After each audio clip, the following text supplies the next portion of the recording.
Good day mga ka-sports natin dyan.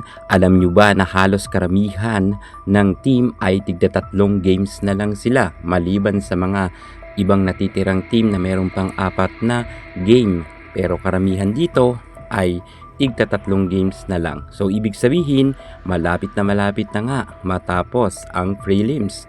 At sa ating pagtansya ay makikita na natin kung sino dito ang team na talagang nanganganib na maligwak na kaagaran, at kung sakasakali man na hindi maliligwak ang dalawang team na ito, well, ang mga nasa laylayan ay makakaharap nga nila yung mga nasa matataas na standing. Swertihan na lang dito yung mga nasa laylayan na team kung makakaya ba nila yung mga nasa pinakamataas na ranking. At mahihirapan talaga dito ang nasabi nating team na hindi man lamang nagkaroon ng pagkapanalo. At sure tayo na makikita na natin sa kasalukuyan pa lamang kung sino nga ang di aabante para sa next round. Sa tingin nyo, kaninong team kaya ang mamamaalam kaagaran at sinong team ang nanganganib? Well, ang mga fans dyan ng Choco Mucho at ng Creamline kagaya ng PLDT Signal Super Spikers ay hindi sila malalaglag. Ang mga malalaglag, alamin ang buong detalye. Pero bago ang lahat, subscribe ka muna, click ang ating notification bell para lagi kang updated sa lahat ng issue sa volleyball. Susunod na.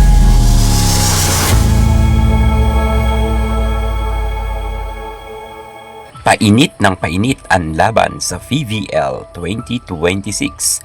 All-Filipino Conference ang peg ngayon ng bakbakan, kung kaya walang aasahan sila na import. Kapansin-pansin na talagang maraming nagbago pagdating nga sa kanilang standing. Tulad ng sabi ko, meron mga malalakas na humina nga sa kasalukuyan.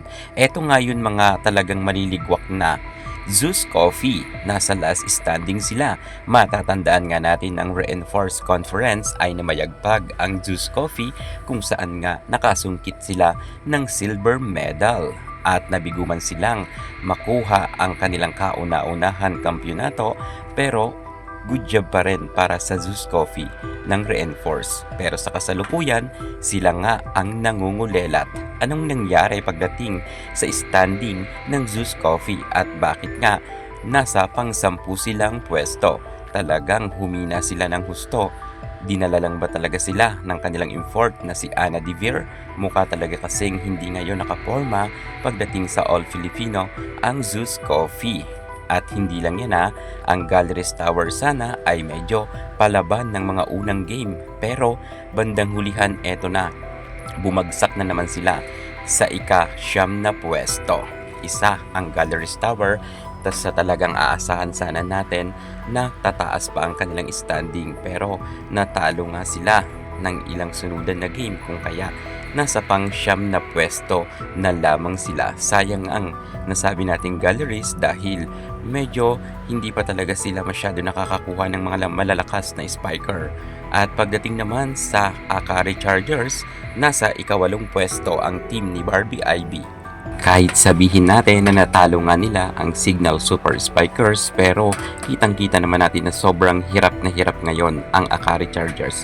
Kung ikukumpara natin noong Reinforced Conference ay talagang kayang-kayang makipagsabayan ng Akari Chargers sapagkat malakas ang kanilang nakuhang import. Pero pagdating sa All-Filipino Conference, kitang-kita naman natin na talagang super malaki ang pagbabago ng Akari Chargers at ng Zeus Coffee. Bumagsak talaga ang kanilang standing. Well, sa tingin ko ay medyo hindi pa masyado tagilid itong Akari Chargers dahil lumalaban pa naman sila sa mga veteran na mga players dito. Pero sa tingin ko, hindi sila aabot sa finals. Yan ang aking prediction pagdating nga sa kanila. Well, yan ang standing nila ngayon at kitang-kita naman natin na nahihirapan talaga ang Akari. Gayun rin ang nasabi nating Farm Fresh Foxes, kahit sabihin nga natin na ang Foxes ay medyo mataas ang sa kasalukuyan ang kanilang standing dahil nasa kalagitnaan sila, pero tayo lang sila ng Choco Mucho.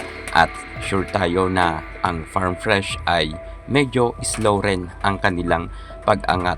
Sa tingin ko, babagsak rin ito sa laylayan kasama nga nila ang Galleries Tower, Zeus Coffee at Akari Chargers. Itong 4 na team na ito na ating nabanggit, sila nga yung mga nanganganib talaga na maligwak. Well, hindi pa naman tapos ang laban ng dalawang team dyan. Dalawang team lang naman dyan sigurado ang mamamaalam. Pero papalag pa naman dito ang Farm Fresh. Malay natin, bumawi sila katulad ng Akari at ang Galleries Tower lang at ang nasabi nating Zeus Coffee ang sobrang delikado. Well, marami pang mababago dahil may 3 games pa sila.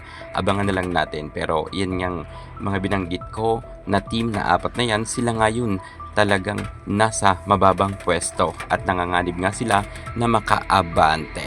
Kayo, sa tingin nyo, makapasok kaya ang kupunan nila Barbie Ivy Lacsina? Well, comment na kayo sa baba. Yan muna ang pinaka-latest natin sa mundo ng volleyball. At para hindi ka mahuli sa lahat ng issues sa volleyball, subscribe na. Thank you so much. God bless.